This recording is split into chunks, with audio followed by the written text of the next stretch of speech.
Assalamualaikum warahmatullahi wabarakatuh. Di sini saya akan menjelaskan terkait pembangunan politik pada masa pemerintahan Susilo Bambang Yudhoyono.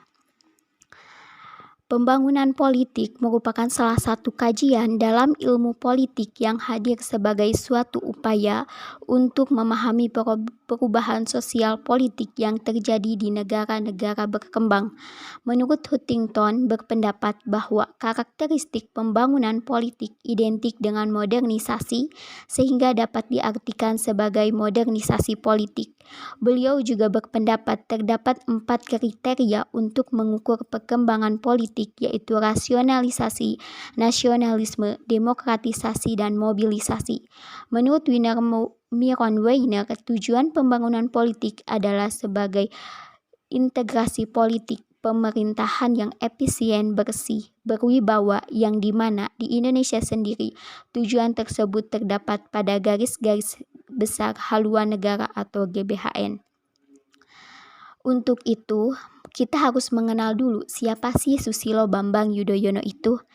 Susilo Bambang Yudhoyono atau akrab disapa SBY lahir di Desa Tremas, Kecamatan Arjosari, Pacitan, Jawa Timur pada 9 September 1949.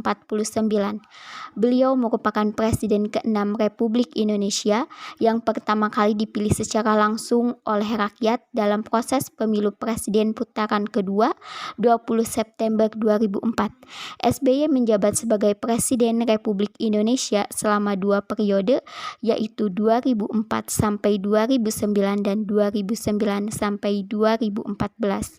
Kebijakan politik yang dibuat pada masa pemerintahan SBY adalah Kabinet Indonesia Bersatu yang berada di dalam 2 periode, Kabinet Indonesia Bersatu 1 dan Kabinet Indonesia Bersatu 2.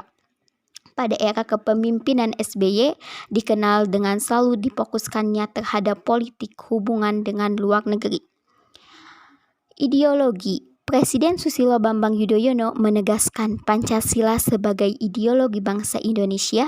Pancasila tidak boleh disakralkan dan didogmakan, tapi harus menjadi living ideologi.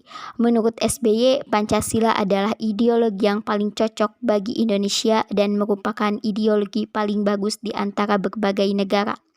SBY menuturkan Pancasila masih tetap relevan dan mampu menjawab tantangan bangsa. Pancasila juga mampu membuat Indonesia tetap bersatu dan tumbuh menjadi negara besar. Dari segi demokrasi, pada masa SBY era kebebasan sedemikian dinikmati. Masyarakat Indonesia tidak ada tekanan baik psikis, sosiologis maupun tekanan kelembagaan secara formal maupun informal oleh negara atau pemerintah kepada warganya yang menyampaikan aspirasi. Demokrasi pada masa pemerintahan SBY memberikan ruang yang maksimal kepada semua elemen masyarakat yang bergabung dalam ormas LSM, lembaga komunitas dan mahasiswa untuk mengekspresikan pendapat dan inovasinya ke dalam sistem pembangunan Indonesia.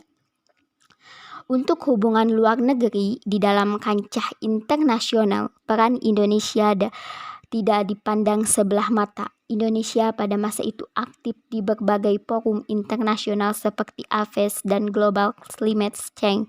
10 tahun pemerintahan Susilo Bambang Yudhoyono menerapkan kebijakan luar negeri yang proaktif dengan menggunakan jargon 1000 kawan dan 0 musuh atau Thousand Friends Zero Enemy. Indonesia pada pemerintahan SBY aktif dalam Persatuan Hubungan Internasional atau Outward Looking. SBY mengedepankan citra positif Indonesia dengan keaktifannya pada forum-forum internasional. SBY juga dapat dikatakan berhasil dalam membuat citra positif Indonesia di kancah internasional, namun SBY kurang mampu untuk memberikan hasil nyata bagi Indonesia sendiri, sehingga banyak yang mengkritiknya.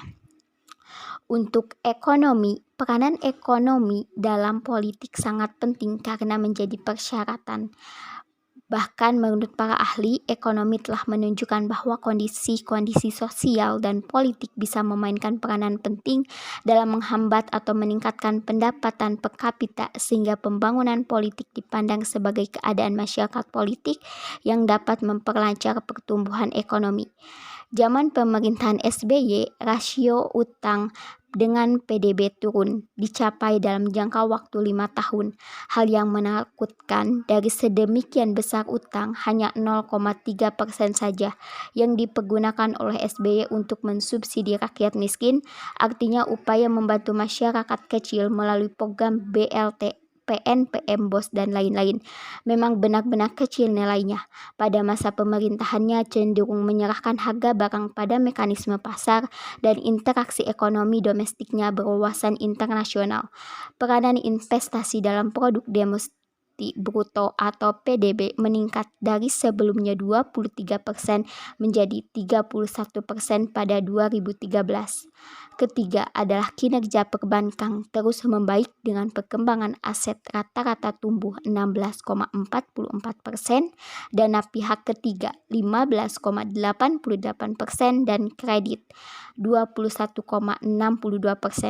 Meskipun sudah terlihat membaik, namun tetap saja rakyat Indonesia masih banyak yang miskin, pengangguran belum bisa diatasi pemerintah, nilai rupiah masih sekitar 9.000 per $1,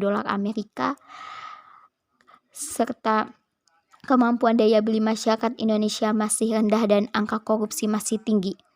Untuk infrastruktur sendiri, pada pembangunannya tercatat anggaran infrastruktur pada 2010 99 triliun dan lalu naik 107% menjadi 178 triliun dalam waktu 5 tahun. Era SBY merealisasi anggaran infrastruktur berkisar di atas 80%.